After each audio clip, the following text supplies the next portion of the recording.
at something easy, not a lot. We actually will take probably less an hour on this lecture, and we want to look at research objectives and study designs.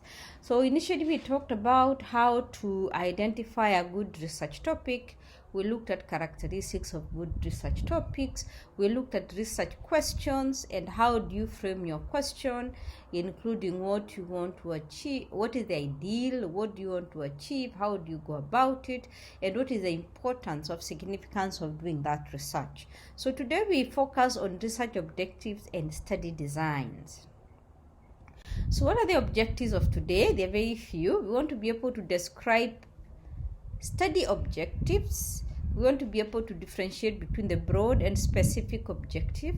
We want to describe the characteristics of specific objectives. We want to be able to formulate objectives from specified examples. We'll be working with just 2 examples for clarity. And then we'll be able to formulate research questions from the specified examples. Then we'll have a short session of describing study designs, and we want to be able to consider or describe the factors we consider in selection of study design. So that is what we want to achieve by the end of this lecture. Feel free to interrupt.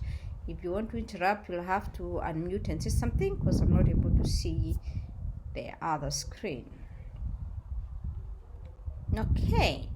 So just to remind ourselves on the research aspect where we are, remember we talked about identifying of a research topic and interest, we talked about problem statement, we talked about how to formulate our research questions, we talked about study justification, and today we want to talk about objectives. I'll leave study hypothesis for later and you'll understand why.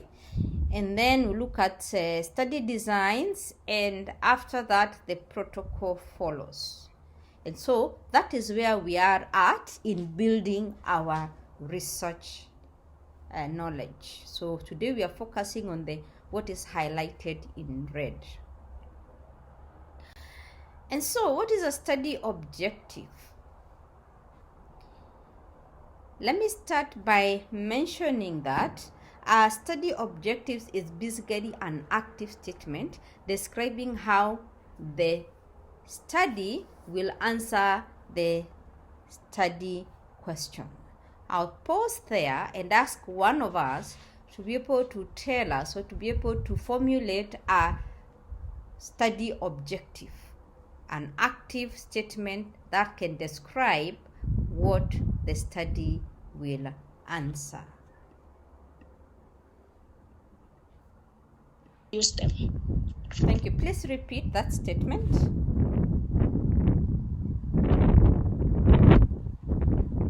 A study on the cause of teenage pregnancies in Kenya and ways in which we can reduce them. Beautiful. So you want to look at the causes of teenage pregnancies, or do you want to look at contributing factors?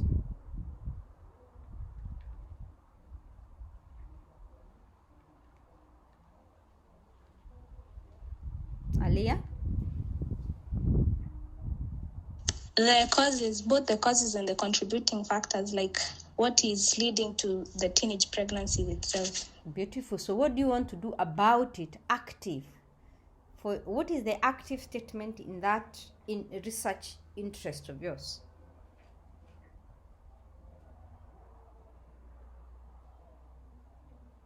Let me give you a lead. Will you be analyzing? Will you be establishing? Will you be investigating? I'm looking at an action verb. Investigating. Okay, so you want to investigate teenage pregnancies where? Generally in the country. Okay, generally in the country. We may be able to see whether you'll be able to do it generally in the country or not as we proceed. Okay, but good attempt. Let's see whether we can be able to improve on that objective you've thought about. Right? So basically, the study objective is a description of what the researcher intends to achieve, or the research intends to achieve. So Aliyah wants to look, is that how you pronounce your name, I hope? She wants to look at... Yes. She wants to look at teenage pregnancies and what contributes to teenage pregnancies.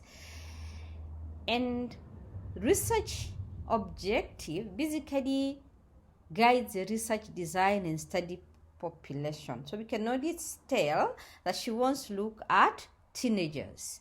In the research design, what do you want to find out, Alia? Then we'll be able to see what research design you could follow.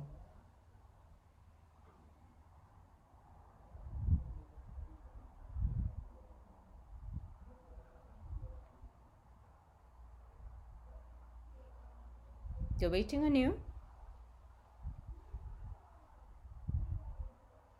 I'd want to find out the rate at which the pregnancies are occurring and specifically which counties are being affected more than the others. Beautiful. So that is more of quantifying. You want to count, true? Yeah. So it's more enumeration. So we'll be looking at a quantitative research design among teenagers, and we'll see how we refine that further. So basically, the research objectives will define specific aims of the study, and we'll see how that happens. They also direct the research itself. They enlighten the way to follow, and study objectives are usually clear, conscious, declarative statements. How are we able to achieve that? Remember, we said it's an active statement. We can be able to do active statement by using action verbs. One of them would be to describe. We want to describe the teenage pregnancies. We want to assess the level of we want to assess the causes of teenage pregnancy. We want to identify, establish, calculate, verify, and you can think of many other action verbs. Okay. So apart from the study objective telling us what the researcher will achieve, they also tell us what the study will achieve, and research objectives are closely related to the statement of the problem. You remember what we did last week, or what you listened to last week? What is it you want to do, which will be able to contribute either to solving the problem or you want to build onto the body of knowledge. Now, study objectives basically should lead us to a research which is achievable in terms of time frame and resources, and we should be able to answer the research questions. We should be able to test hypotheses, and after we'll look at hypotheses after we look at literature review. And most important, we want to be able to focus the study and organize study into very specific parts or subunits, and we'll be able to do that when we don't waste resources and we're able to collect very specific data to meet our objectives. Once you have good research objectives, then data analysis, presentation, and analysis will flow well. So, what are some of the objectives of research we find? One, we have broad objectives, and usually a broad objective is usually one per study. It's rare we have more than one broad objective in a study, and that broad objective generates goals to be achieved, and this is basically just a general goal to be achieved by the study. And what achievements in general do we expect the study to yield? Then we have specific objectives. Specific objectives should always align with broad objective. At the same time, they should be narrow in focus. They should be smaller steps or logical focus of the broad objective, and they should be able to address various aspects of the study. When we look at dependent and independent variables, we'll mention that a specific objective should focus on one independent variable at a time. Let me try and put that in layman's language. We are told a picture is always worth many words. When we look at that first photo, it's a photo of a tree. It has a base, it has a number of branches. Not too clear, but makes an idea that we have a stem which has two branches, and those branches have other sub branches, and that is an indication of the main stem being a broad objective and the specific branches being the specific objectives. Maybe that is more clear.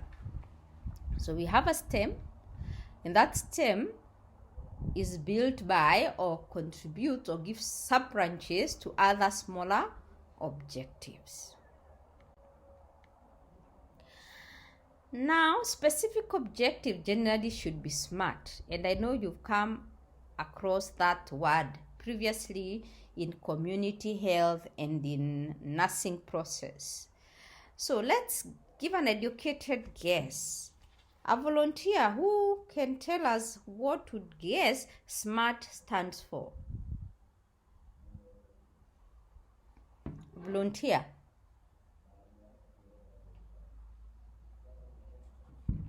One. Going one. Going two.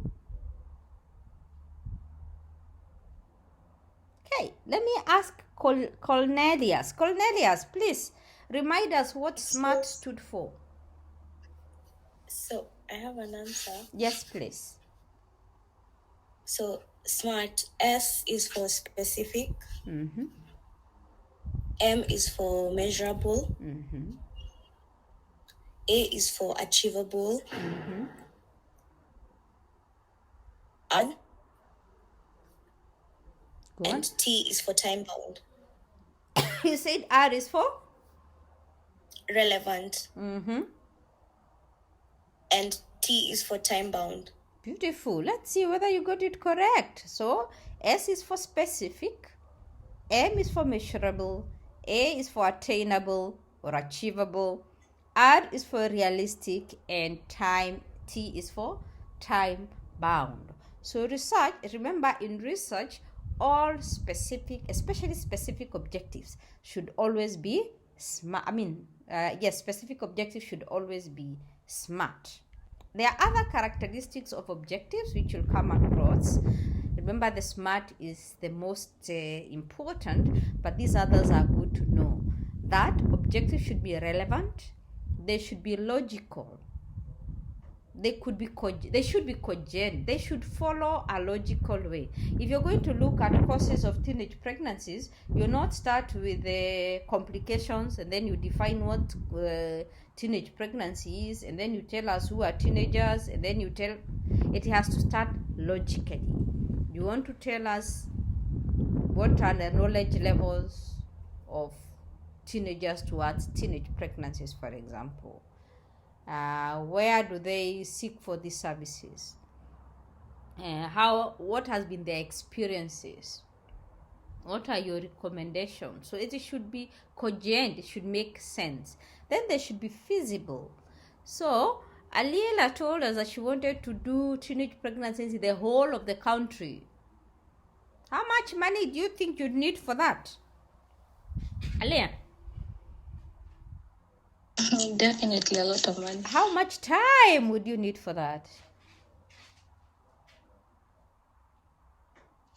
A lot of time. Long time. So do you want to downscale your research and probably make it more feasible, more achievable? So where would you focus on?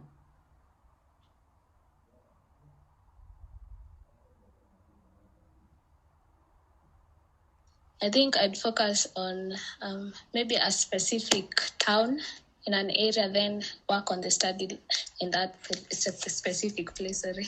Beautiful. So let's try maybe teenage pregnancies in Machakos, maybe specific Kadhiani County. Is that Kadhiani sub-county? I don't know who comes from Machakos. And maybe you want to look at specific schools or some specific area. That would be more achievable, isn't it?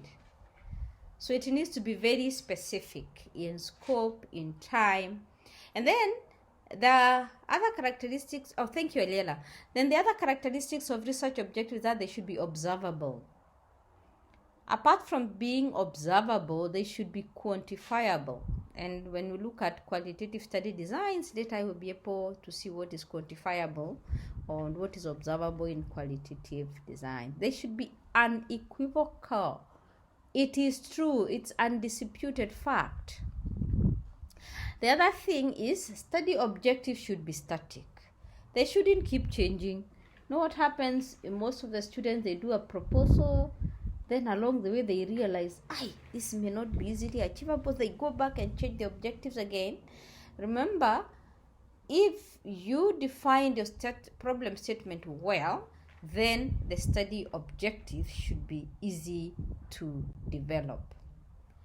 Okay, I know we can talk about research objectives and say about they should be measurable, they should be time-bound, and all those. So let's try and work with examples and see whether it becomes clearer.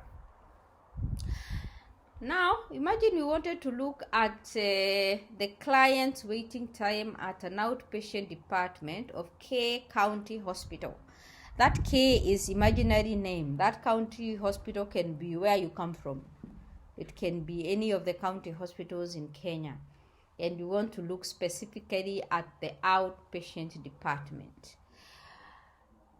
And looking at it, would we be able to formulate some specific objectives? Let me start by broad.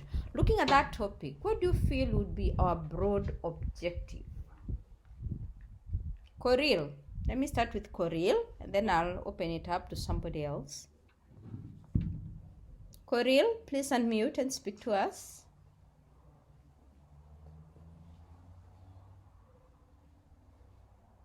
Okay, yes, Nzioki, please tell us, what do you feel would be the broad objective? The question, please.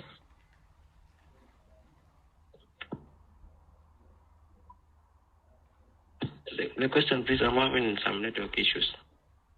Okay, there is a slide which is showing, and you're trying to develop broad and specific objectives using some examples.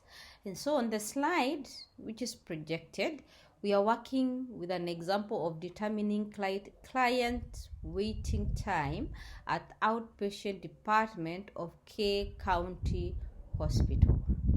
Looking at that slide and that title, kindly help us develop a broad objective.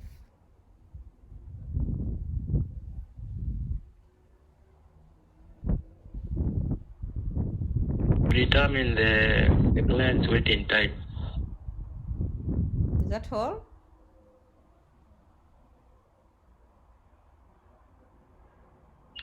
At the outpatient department. So what is making you scared of saying the whole thing? Remember, we said it has to be specific. So a broad objective will probably be the whole of that title. So Zioki, what would be your broad objective?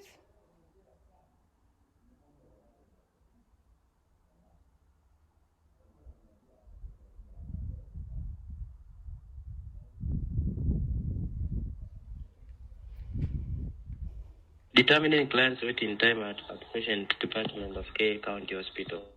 Beautiful. Imagine if you added a word just before the title to make it more specific. So what do you want to do?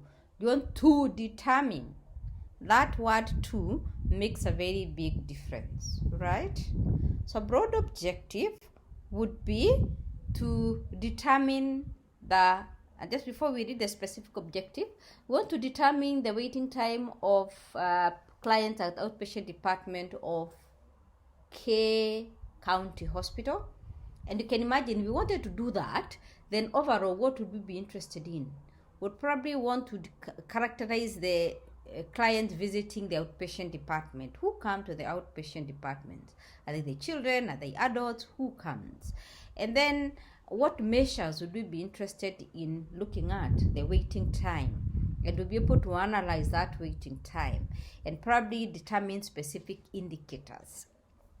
And probably we'll be able to focus on a specific period of time between December 2022 and January 2023. That is just hypothetical, because I assumed over Christmas either we have fewer people coming or we have many people coming, or you can decide to do in the middle of the year, or whichever period of time you want to focus on.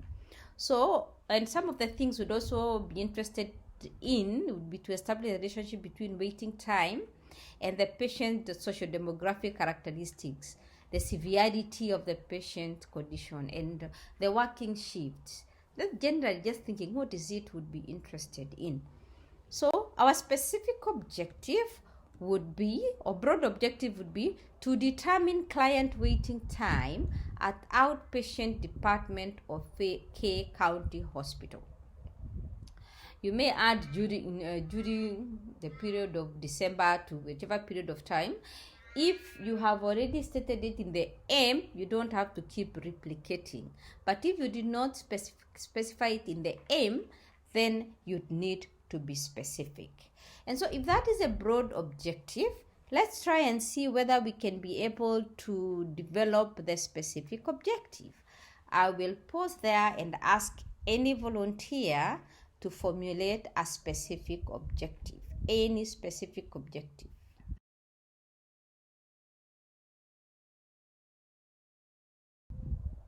Okay, so if we were to look at the research questions based on that example, I'll ask, because of time, I'll ask one or two people to read for us the research questions and tell us whether they feel they're making sense. Let me ask who.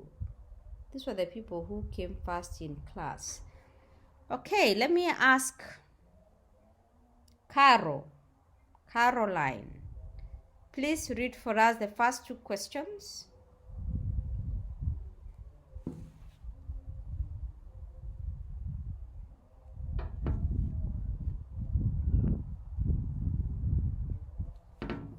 We need to save time. Carol, please read for us. I can't see the presentation. Not able to see the presentation? Okay. Carol, read for us the first two research questions. Okay, question number one. What is the workflows of clients at the OPD department? 2. What are the social demographic characteristics of patients visiting the OPD of K OPD? Thank you. The next person.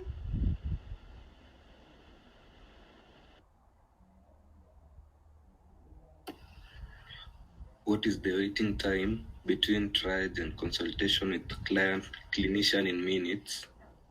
Number 4, how many minutes does a client take between the consultation and investigations? Thank you. The last person. 5. What is the waiting time between the investigations and review by clinician in minutes? 6. What is the waiting time between the arrival and service at the OPD pharmacy in minutes? Thank you. When you look at those research questions, do you feel they answer the specific objectives?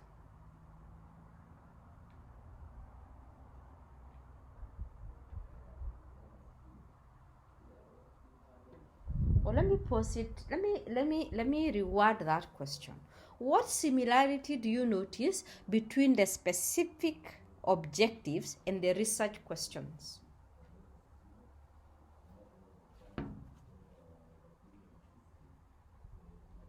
Did Zioki come back, or you talked to us last time?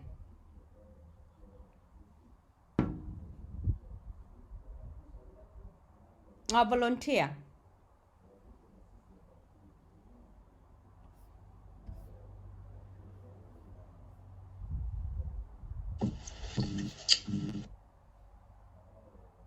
What have you noted as the similarity between the research questions and the research objectives, the specific objectives?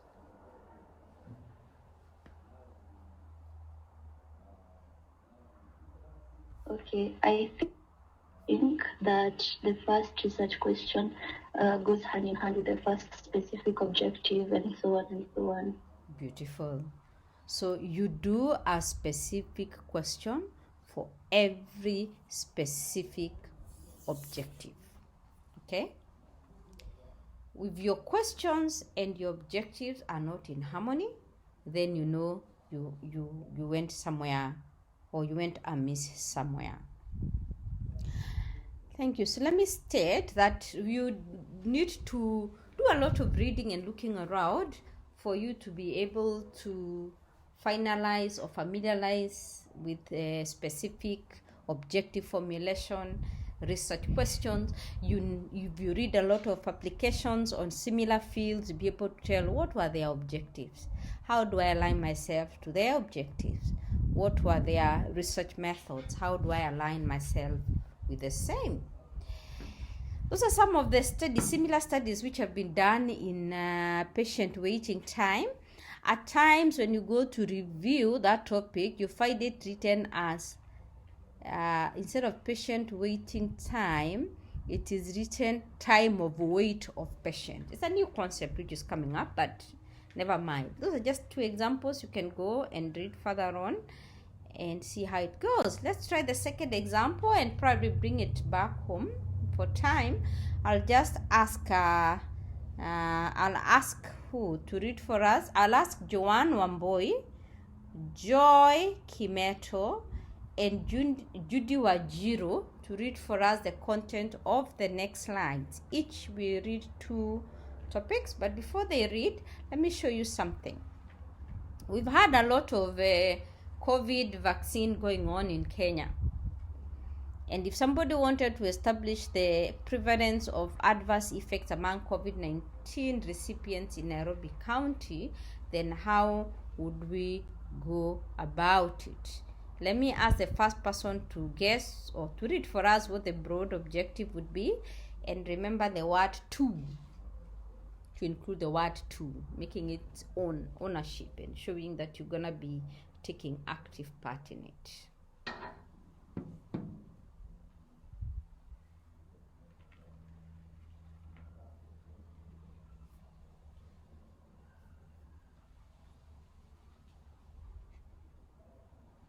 Joanne? Pardon. Please repeat the question. Yes, Joanne. Can you please repeat the question? Because I had some network issues. We want you to read for us the broad objective which is displayed. Oh, the broad objective is and to we said establish remember where to prevalence. insert the word to. So the broad objective is to establish prevalence of adverse effects among COVID-19 vaccines recipients in Nairobi County between July to December 2021. Is that specific? Is it smart? Are we sure of who we are focusing on?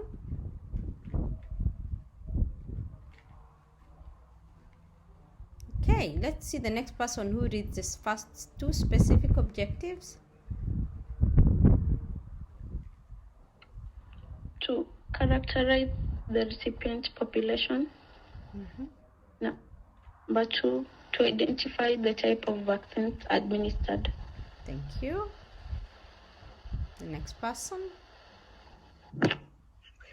And to identify side effects experienced by the recipients, to investigate measures taken to manage the side effects. Awesome. So do you feel those specific objectives would be able to fit into the broad objective?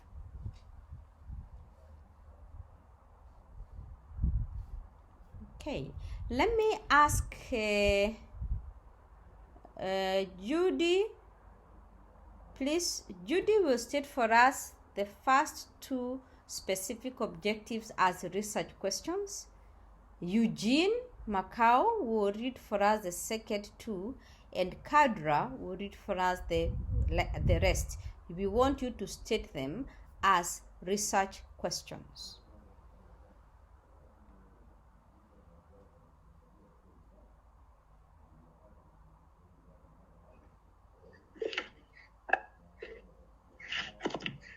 Okay.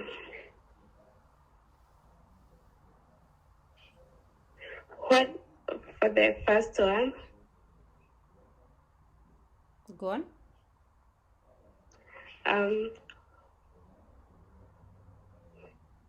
Sorry. What is the characteristic of the recipient population? Mm-hmm.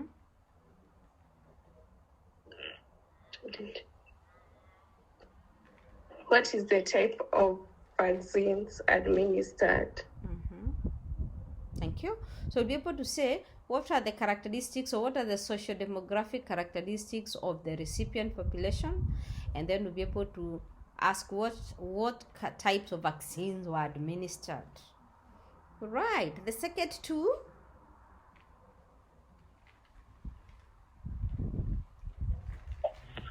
The second two, what side effects were experienced by the recipients of the vaccine? And what investigative measures were taken to manage the side effects by those experiencing side effects of the vaccine? So are we looking at investigative measures? We just want to basically find out what measures were taken by the recipients to manage the side effects.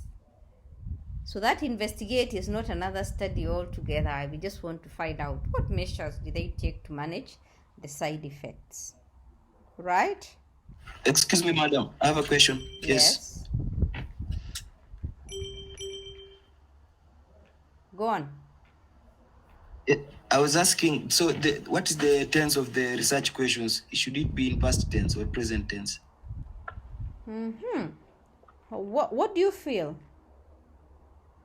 Your proposal, will it be done in the future or in the past?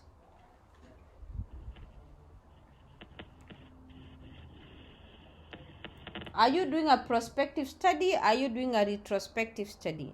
Are you asking questions of what already happened, or are you asking questions of what will happen? So I'm posing this question back to you.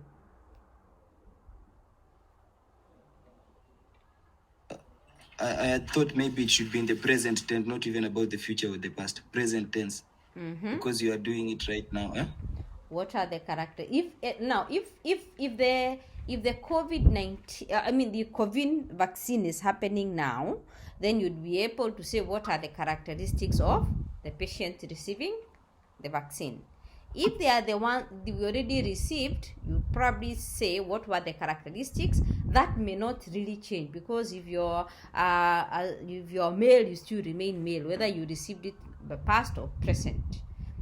So it all depends on the point of you're developing the proposal.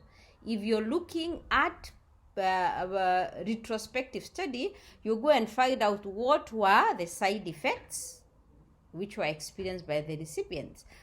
If it's happening right now, you'll ask what are the side effects being experienced. If it's in the future, you'll be able to document the possible side effects which may be experienced by the recipients. But remember, more often than not, when you're giving your report, you're reporting on what has already happened. So that is where we catch you when you write your proposal in the future, and then when you come to defend, you're telling us in the future, not in the past. So remember, it all depends at what point you're writing your document. Is that okay? Yes, thank you very much. Karibu. So we proceed. And so let's try and see whether we were able to get a few research questions correct. What are the socio-demographic characteristics of recipients of COVID-19 vaccine in Nairobi County? What type of vaccines were administered in Nairobi County? What side effects did the recipient experience after receiving the COVID-19 vaccine? Which measures did the recipient take to manage the side effects reported? Harmonizes the specific objective. Doesn't have to be word for word, but it should be able to harmonize and make sense. If you wanted to look at similar studies in that COVID-19 and the side effects reported, I've given you 2 of those. you can investigate further. All right.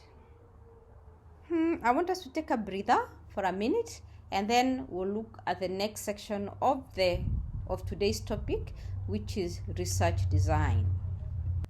Okay, so we want to focus the next few minutes and look at research designs. And in a nutshell, research designs are basically methods or procedures or framework which is used to guide in identifying the variables one needs to collect, be able to collect data on those variables, and be able to analyze the data in order to meet the specific objectives in a specified problem area or research problem area. And I know this is not very new to us, we've done it before. But before we look at the different study designs, we want to ask ourselves, what guides study design choice? Usually the nature of research problem. We'll do that, we'll be able to look at the purpose of the research, or what is the point view of the research, the feasibility of the research, the availability of the data, the cost of the data, the level of knowledge, especially of the researcher, and many other factors. Let me use a diagram for us to be able to look more at the types of research and research designs. Remember, we said one of the guiding factors in deciding what framework or what roadmap to use in research is looking at the type of research or the purpose of the research. So if we are looking at application research, then we'll be saying we'll look at either pure research or applied research. If you're interested in objectives, then we'll be asking ourselves whether it's exploratory research, whether it's descriptive research, whether it's correlational research or explanatory research. Then depending on the type of information sought, then we'll be talking about quantitative research or qualitative research. Let me give an example. One of you proposed a research topic on knowledge, attitudes, and practices of cervical cancer screening among University of Nairobi female students. What type of research do you think that would be, looking at that diagram?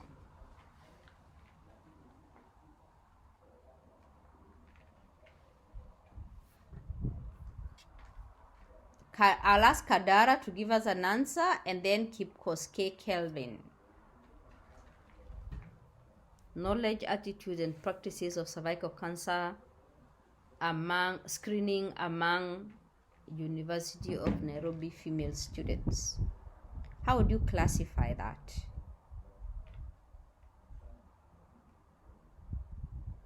Kadra. Are you called Kadra or Kadara?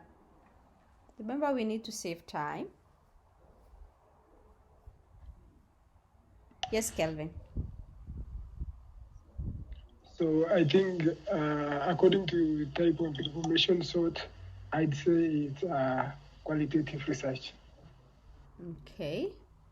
Qualitative research, that means you would want to get qualitative information. You want to sit and interview them? Or do you want to give them a questionnaire? Yes. What do you want to do? I think an interview. You want to do an interview. So if you want to do interview and you want to record them and analyze qualitative data, then you'd classify it depending on the type of information, and you say it's a qualitative research. Okay. What about according to objectives? Objectives are said descriptive or explanatory. I'm not sure. So it should be more exploratory because you want to just understand, not necessarily quantify the same. Right, thank you. So is there a way it can also be quantitative?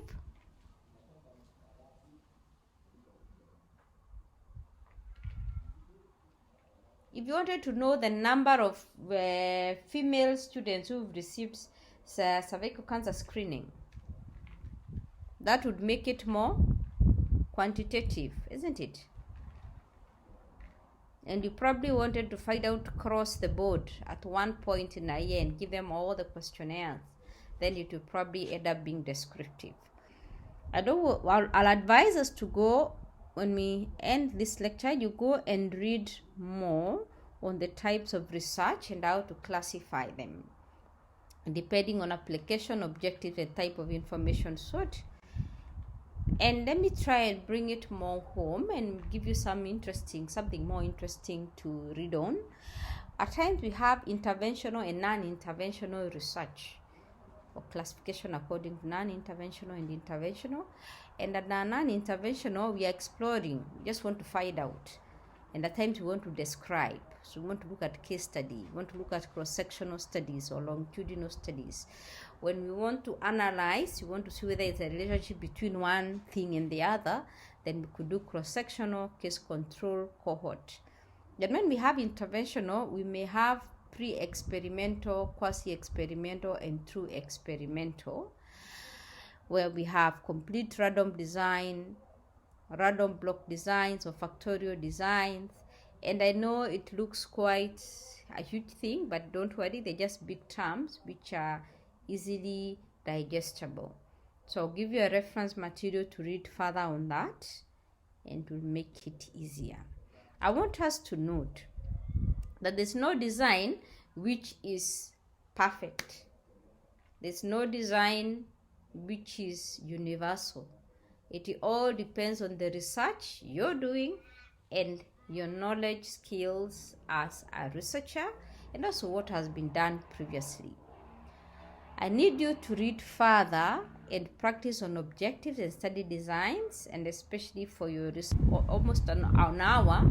But I just want to mention, so far, based on what you've done today and what you have been listening to in the recorded lectures, I hope you're doing a thorough development of your proposal. So when we talked about a good research topic, you went and did a topic. When we talked about objectives, or when we talked about problem statement, you formulated one for your proposal. And today we've talked about objectives and research questions. Please go and develop one for your proposal. And I hope you purpose to enjoy the research adventure. It really is an adventure for sure. And as long as you're keen on it, you will enjoy this course. Clarify and consult when need be. By now, Dr. Madeka would have allocated to you your research supervisors. You can consult with them. But even before you consult with your supervisor, consult with your colleagues. Discuss your research topic with your colleagues. Ask them, do you think it is interesting? Do you think it is achievable? Has it been over-researched? Is it something unique? Is it something which interests you? And please support each other. You don't succeed in this course on your own. I don't mind all of you getting a distinction. It is not a fast come, fast business. If all of you go distinctions, I would be excited. I would be happy. Remember, most of all, you need this information, not just for undergraduates, but also for your postgraduates. Okay, so that brings us to the end of today's topic. However, we need to mention what we'll be able to do next week. Next week, we'll be looking at literature review, and literature review will be able to lead us to development of conceptual framework, and we'll be able to see what is a theoretical framework. So before we meet next week, I want us to go and review the Harvard referencing manual. Okay? And I've given you the link where you can be able to get it. Even if you Google, you'll be able to get it. I also want you to familiarize yourself with Zotero referencing system. The University of Nairobi trains people on Zotero, and I have given you a link to the free recording. However, there are enough YouTube videos you can watch. The other software I need you to familiarize yourself with is the the Mendeley software. Mendeley referencing system. You'll be able to download it also for free and be able to register your account. Whether you want to use Zotero or you want to use Mendeley, all of them are free. There are many others which are paid up, but for now I think I do not want to commit you to paid up citation and referencing management softwares. Why did I tell you to go and read the Harvard referencing manual? Is because generally the University of Nairobi has that as a recommended referencing system. Sawa such proposal. Those are some of the extra references you can read on, just to be able to see how do we formulate research questions, how do we formulate the outcomes, the objectives, apart from the textbooks which are written at the end of your course outline.